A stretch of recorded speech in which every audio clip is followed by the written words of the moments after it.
दोस्तों, हिंदुओं की मान्यता है कि अयोध्या में श्री राम मंदिर को तोड़कर करीब 500 साल पहले मस्जिद बनाई गई। हिंदुओं की मान्यता में श्री राम जन्मभूमि अयोध्या में 500 साल पहले श्री राम मंदिर था।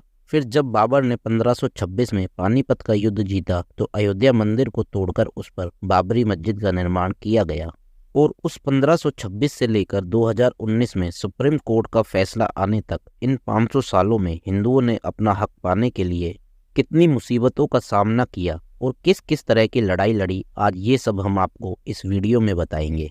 दोस्तों, 500 साल पहले जब बाबर इंडिया के पार्ट्स को जीतता हुआ अयोध्या पहुंचा तो बाबर के कमांडर मीर बाकी ने अयोध्या में एक मस्जिद बनवाई जिसका नाम रखा मस्जिद ए जन्म स्थान। लेकिन अयोध्या के लोग हमेशा से यही कहते आए हैं कि ये मस्जिद मंदिर को तोड़कर बनाई गई, इसलिए हिंदू लोग दूर दूर से वहां माथा टेकने आते थे। जब इस मंदिर को टूटे 200 साल हो गए और देश में अंग्रेजों का राज आया, तब राजा जयसिंह ने उस मस्जिद की जगह को खरीदकर हिंदुओं को दे दिया ताकि वे यहाँ पूजा कर सके। लेकिन यहाँ पर जो मस्जिद थी उसे तोड़ा नहीं गया। अब मस्जिद में मुस्लिम अपनी इबादत करते थे और बाहर खुले में हिंदू अपनी पूजा करते थे। ऐसा ही काफी सालों तक चला, पर 1853 में इस जगह हिंदू मुस्लिम दंगे हुए और अंग्रेजों ने सभी के आने जाने पर यहाँ रोक लगा दी। फिर 1858 में कुछ निहंग सिख इस एरिया में घुसते हैं और वहाँ हवन करते हैं और वहाँ राम चबूतरा भी बना देते हैं। इस तरह के दंगों को देखते हुए अंग्रेजों ने वहाँ फेंसिंग करवा दी। फिर दोनों पक्ष अपनी अपनी जगह पर पूजा और इबादत शुरू करते हैं।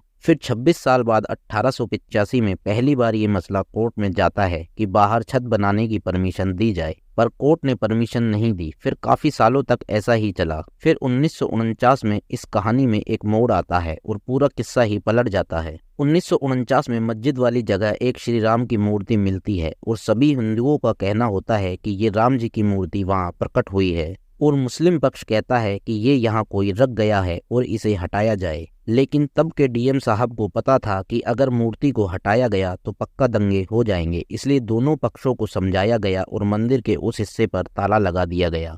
इसके बाद काफी केस दोनों तरफ से कोर्ट में दाखिल हुए, जिनमें मुख्य केस थे वो थे 1959 में निर्मोही अखाड़ा केस, जिसमें ताला खोलकर पूजा करने का अधिकार मांगा गया। इसके खिलाफ मुस्लिम पक्ष ने 1961 में केस दर्ज किया कि मूर्ति को हटाया जाए और मालिकाना हक दिया जाए। इसके बाद एक इम्पोर्टेंट केस और दाखिल हुआ 1989 में रामलला विराजमान केस, जिसमें बाबरी मस्जिद को दूसरी जगह शिफ्ट करने को कहा गया और ये जमीन राम मंदिर के लिए मांगी गई। दोस्तों, फिर 1992 का वो दिन आया जब बाबरी मस्जिद के ढांचे को हिंदुओं द्वारा गिरा दिया गया। लेकिन दोस्तों, केस अभी कोर्ट में ही था।